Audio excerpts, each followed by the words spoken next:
নমস্কার। আজ 29শে অগাস্ট বিদ্রোহী কবি নজরুল ইসলামের 44তম প্রয়াণ দিবস। এই স্মরণীয় দিনটির উপলক্ষে ইউটিউবের সাহিত্যের নবদিগন্ত চ্যানেলে আজকের আলোচ্য বিষয় সাম্রাজ্যবাদ বিরোধী প্রতিবাদী কবি নজরুল ইসলাম, গ্রন্থনায় রবীন্দ্র কুমার চক্রবর্তী। সাম্য মৈত্রীর বাণী একনিষ্ঠ প্রচারক, মানবতার পূজারী কবি নজরুল ইসলাম সারা জীবনে মনে প্রাণে বিশ্বাস করেছেন মানুষে মানুষে কোনো ভেদাভেদ ছোট বড় নেই। তিনি তার কাব্য ও সাহিত্যে, গানে সর্বত্রই দৃঢ়ভাবে একথা ব্যক্ত করেছেন। নজরুল ইসলামের কর্মজীবনে যে অংশটা তাকে সবচেয়ে বেশি ভাবিয়েছিল তা হলো গ্রাম ও গ্রামীণ মানুষের ধনবৈষম্য, বঞ্চনা, শোষণ, অজস্র দরিদ্রতা, অভাব অনটনের মধ্য দিয়ে তিনি মানুষ হয়েছেন।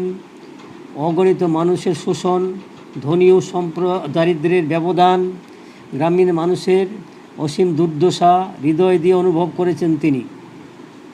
বিশ্বমানবতায় পূর্ণ এই বিশ্বমানবের উদার কোমল হৃদয় সততই মগ্ন থাকত দেশবাসীর হিত সাধনের সুগভীর চিন্তায়।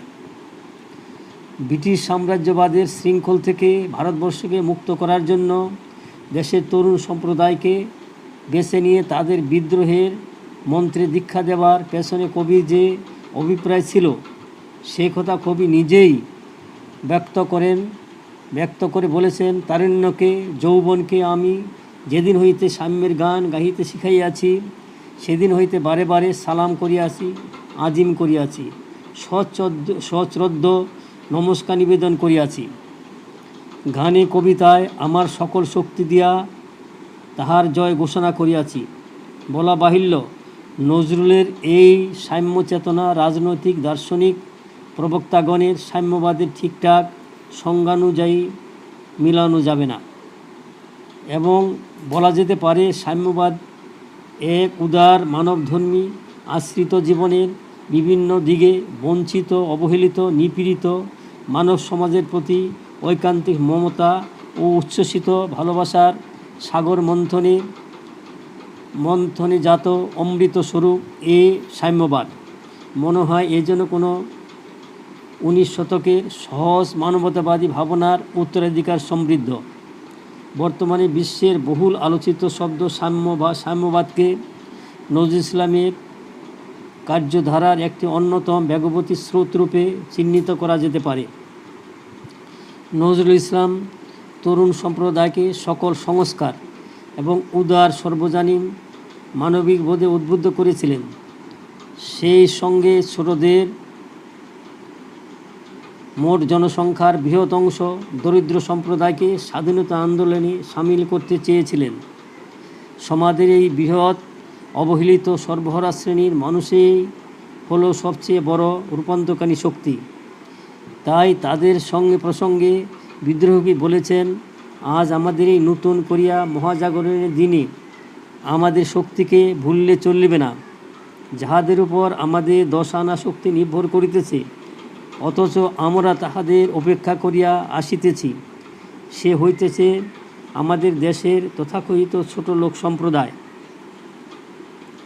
বিদ্রোহী কবি শুধু ব্রিটিশ সাম্রাজ্যবাদের নাগপাশ থেকে স্বদেশ ভূমিকে মুক্ত করার জন্য সংগ্রাম করেননি, তিনি চেয়েছিলেন সমাজ থেকে শোষণ বৈষম্যকে দূরীভূত করে সাম্যবাদের প্রতিষ্ঠা। তার এই সাম্যবাদী আদর্শের সঙ্গে আরেকটি নাম উচ্চারিত হয়, তিনি হলেন ভারতীয় কমিউনিস্ট পার্টির প্রতিষ্ঠাতা মুজাফফর আহমেদ। মানুষের ইতিহাস যে শ্রেণী সংগ্রামের ইতিহাস, কমিউনিস্ট ইস্তেহার পড়ে নজরুল সে কথা হয়তো পরে আক্ষরিকভাবে জেনেছিলেন। ভারতে সাম্যবাদী আন্দোলনের অন্যতম প্রতীকীর মুজাফফর আহমেদের প্রীতি স্নিগ্ধ সান্নিধ্য, অকৃত্রিম সখা নিশ্চিতভাবে নজরুলকে একটি বাস্তবনিষ্ঠ বিজ্ঞানসম্মত চিন্তাধারার উদ্বুদ্ধ করেছিল। মুজাফফর আহমেদের প্রত্যক্ষ সংস্পর্শে ও প্রেরণায় নজরুল সাম্যবাদী আদর্শে উদ্বুদ্ধ হয়েই এদেশের অসাম্যের বিরুদ্ধে লেখনী ধারণ করেছিলেন। নজরুল কবিতায় সাম্যবাদিনী চেতনার মধ্যে সিংহভাগ জুড়ে রয়েছে ধনবৈষম্যজনিত ধনী ও দারিদ্র্যের বিভাজন এবং দরিদ্র মানুষের প্রতি ওদের বঞ্চনা নিপীড়নের প্রতি কবির মমত্ববোধ। স্পষ্টভাবেই নজরুল ইসলামের জিজ্ঞাসা, এখানে রাজা ও প্রজার মধ্যে ভেদের কারণ কি? তিনি লিখেছেন, গাহি সাম্যের গান, এ ধরনের সন্তান কেন, কেউ রাজা কেউ প্রজা। এই প্রত্যয়ী চেতনার প্রেক্ষিত বিভিন্ন কবিতায় তিনি ধনবৈষম্যকে দ্বিধাহীন কণ্ঠে যথার্থরূপে তুলে ধরেছেন। লক্ষণীয় এই পরিস্ফুটনে সর্বদা মুখ্য হয়ে উঠেছে ধনীদের শোষণ ও ধনবৈষম্যের অসহায় অবস্থা। আসলে দারিদ্র্য যেন কবির সমবেদনা ও মানুষের দুঃখ তাকে করেছে বিপ্লবী কবি। কবি হতে নজরুল কবিতা লেখেননি, মানুষের কান্না তাকে কবি করেছে।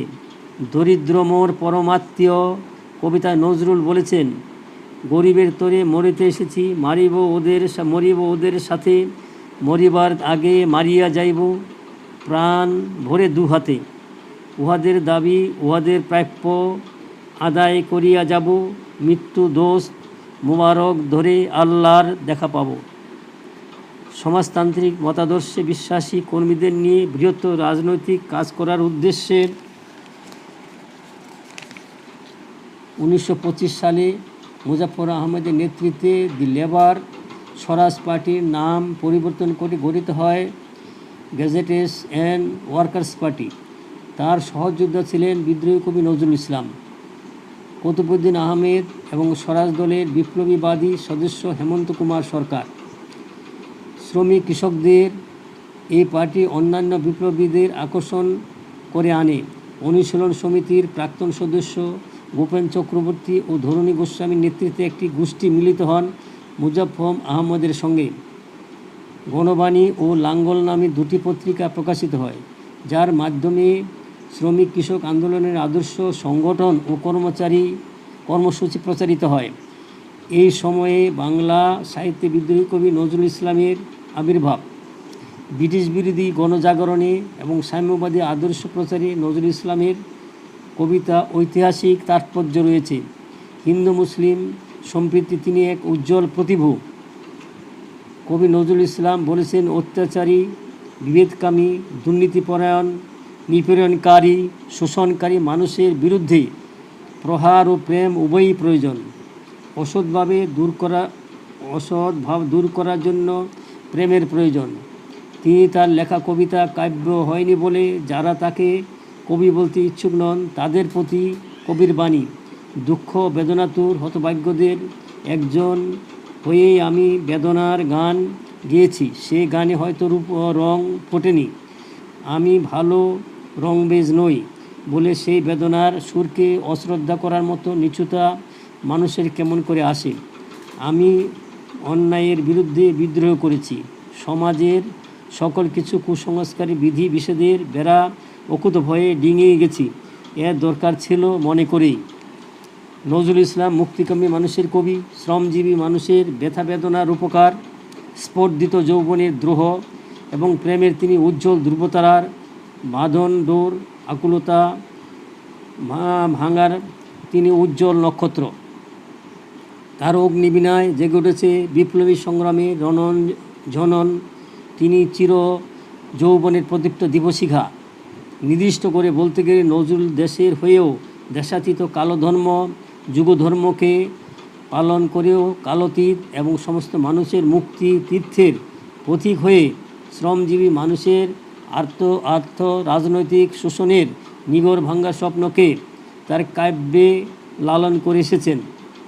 1926 সালে ময়মনসিংহে শ্রমিক কৃষক সম্মেলনে নজরুলের শুভেচ্ছা বার্তা পাঠ করা হয়।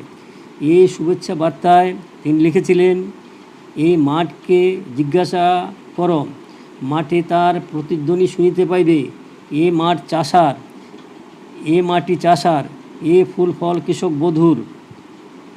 আর আমার শ্রমিক ভাইরা যাহারা আপনাদের বিন্দু বিন্দু রক্তদান করিয়া বাবুদের অট্টালিকা লালে লাল করিয়া তুলিয়াছে, যাহাদের অস্থি মজ্জা শ্বাসে ঢালিয়া রৌপ্য মুদ্রা তৈরি হইতেছে, যাহাদের চোখের জল সাগর পড়িয়া মুক্ত মানিক ফলাইতেছে, তাহারা আজ অবহেলিত, নিষ্পেষিত, বুভুক্ষু।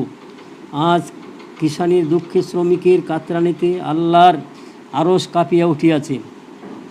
দারিদ্র্যের প্রতি আন্তর্জাতিক মমত্ববোধ ও ভালোবাসা থেকে কবি লিখেছেন, দারিদ্র মোর পরমাত্মীয়। তারপর চারণ সজ্জা করেন এইভাবে, দারিদ্র মোর ব্যথার সঙ্গী, দারিদ্র মোর ভাই, দারিদ্র মোর পরমাত্মীয়, দারিদ্র প্রিয়তম।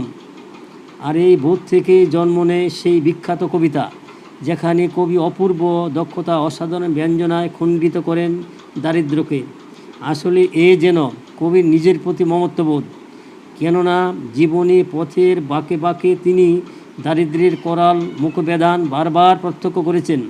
তিনি তো পারেন নিজেই সেক্ষেত্রে অসাম্য উপলব্ধিকে প্রকৃত আন্তরিক হতে। এই ধনবৈষম্য, অর্থনৈতিক অসাম্য চেতনায় কবিকে মর্মে মর্মে উপলব্ধি করতে শেখায় কীভাবে ক্ষুধা ও তৃষ্ণার চাবুকে ক্ষতবিজ্ঞত হয় তথাকথিত মানব সমাজ। ধনবৈষম্যের এই তীব্র অসাম্যের প্রতি কবি প্রাণের সোচ্চার প্রতিবাদ যেমন ধ্বনিত হয়েছে, তেমনি জাতিগত ধর্মগত প্রভেদের প্রতি কবির ধিক্কার ও তীক্ষ্ণ সমালোচনা বর্ষিত হতে দ্বিধা করেনি। তাই বিভিন্ন কবিতার চারণ থেকে চারণান্তরে কবির ঘৃণা, ক্ষোভ আর প্রতিবাদ মুখরতায় বুঝে শেষ নাই। এই প্রসঙ্গেই কবির হিন্দু মুসলমানের ভেদাভেদকে দূরীভূত করতে তার প্রয়াস অবসরণীয়। কবির সাম্যের গান যেন গীত হয়ে সকল ধর্মের ঊর্ধ্বে মানব ধর্মের জয়গানগানী তিনি বিভেদ ভুলে ঘোষণা করতে পেরেছেন, গাহি সাম্যের গান, সেখানে আসিয়া এক হয়ে গেছে সব ব্যবধান। সাম্যবাদের মূলগত ধারণার কেন্দ্রীভূত নজরুলের কাব্য প্রবাহ মূলত নিয়ন্ত্রিত হয়েছে কবির জীবন সঞ্চিত অভিজ্ঞতার দ্বারা। যদিও সাহিত্যের মূল বীজ বপনের গভীরেই নিহিত থাকে এক সমসাময়িক, তাকে কেন্দ্র করে সকল কাব্য রচনা নিদর্শন নজরুল ইসলামের সাহিত্য ছাড়া আর বোধহয় তেমন মেলে না। নিজের জীবন দিয়ে অসাধ্যকে কবি সরাসরি প্রত্যক্ষ করেছেন, তা আবেগের অজস্র দ্বারায় প্রকাশিত হয়েছে। ধনবৈষম্যজনিত অসাম্য এবং ধর্মীয় জাতিগত অসাম্যের স্বরূপ তার মতো বোধহয় আর কেউ এমন নিবিড়ভাবে উপলব্ধি করতে পারেননি। অনুভবের এই ধীরতায় জন্যে বোধহয় বক্তব্যের করা সুর কাব্যকে অধিকার করে নিয়েছে। চারিদিকে অসাম্য আর অন্যায় কবিকে নিবিড়ভাবে স্পর্শ করেছে বলেই তার কবিতা ত্যাগ করেছে সকল অলঙ্কার। বস্তুতপক্ষে কবিতা অন্যায়েরই প্রতিবাদ করেন লেখনী মুখে, তাই তো রক্ত ঝরাতে না পেরে লিখে রক্ত লেখা, দীপ্ত আশা প্রত্যয় কবির কণ্ঠে ধ্বনিত হয় এইভাবে, রবে না দারিদ্র, রবে না অসাম্য, সমান শ্রেণী বিভক্ত সমাজ ব্যবস্থায় একদিকে সাম্রাজ্যবাদী আগ্রাসন নীতি, অন্যদিকে একচেটিয়া পুঁজিবাদী জোরদার জমিদার ও বৃহৎ ভূস্বামীগণ সাধারণ মানুষকে শোষণ করেই পুঁজির পাহাড় সৃষ্টি করে। এই ব্যবস্থাকে খতম করে বৈষম্যের অবসান করা যায় তা নজরুল রুশ বিপ্লব থেকে উপলব্ধি করেছিলেন। তাই শ্রেণীহীন শোষণহীন সমাজ প্রতিষ্ঠার লক্ষ্যে তিনি অনেক কবিতা লিখিয়েছিলেন। সেগুলির মধ্যে সাম্যবাদী, ঈশ্বর, মানুষ, বারাঙ্গনা, কুলিমজুর, কৃষকের গান ও সব্যসাচী বিশেষ উল্লেখযোগ্য। তার বিদ্রোহ সমাজে ও রাষ্ট্রে সর্বপ্রকার অন্যায় ও অবিচারের বিরুদ্ধে, সাম্রাজ্যবাদী রাষ্ট্রশক্তির বিরুদ্ধে, দেশি জমিদার মহাজনের ঝোঁকের মতো শোষণের বিরুদ্ধে। আর কবির সর্বাত্মক দেশত্রক মনোভাবের মূলে আছে দেশের প্রতি ও দেশের প্রতি কোটি কোটি উৎপীড়িত, অত্যাচারিত, চিরলাঞ্ছিত ও বঞ্চিতদের মূলে আছে দেশের প্রতি ও দেশের প্রতি অপরিসীম ভালোবাসা। মানুষের প্রতি ভালোবাসার জন্যই তো প্রমিউস হয়েছিলেন বিদ্রোহী হয়েছিলেন রুশো, শেলি এবং গরসারা হয়েছিলেন, টমাস পেন হয়েছিলেন দেশত্যাগী। সেই একই প্রেরণায় মানববিদ নজরুল মানুষের মুক্তি সনদ রচনা করলেন তার একাধিক কাব্যে, গানে ও গদ্য রচনায়। মানুষের বেদনায় ব্যথিত হয়ে তিনি গিয়েছিলেন, রবে না দারিদ্র, রবে না অসাম্য, সমান অন্ন পাবে নাগরিক, রবে না ভেদ, সব ভেদ হবে বরবাদ, সাম্যের হোক জয়। সাম্যের জয়গান এবং অসাম্যের প্রতি ধিক্কার দানের এই সাহসী ভঙ্গি কাজী নজরুল ইসলামেরই ব্যক্তিত্বের প্রভাব। সকলকে আমি অভিনন্দন জানিয়ে ইউটিউবে আপনাদের সাবস্ক্রাইব করার জন্য এবং শেয়ার করার জন্য আবেদন রাখছি। আপনাদের যদি ভালো লাগে অবশ্যই বারবার বললেন সাবস্ক্রাইব করবেন, শেয়ার করবেন, এই বলেই আমার বক্তব্য আমি এখানে শেষ করছি।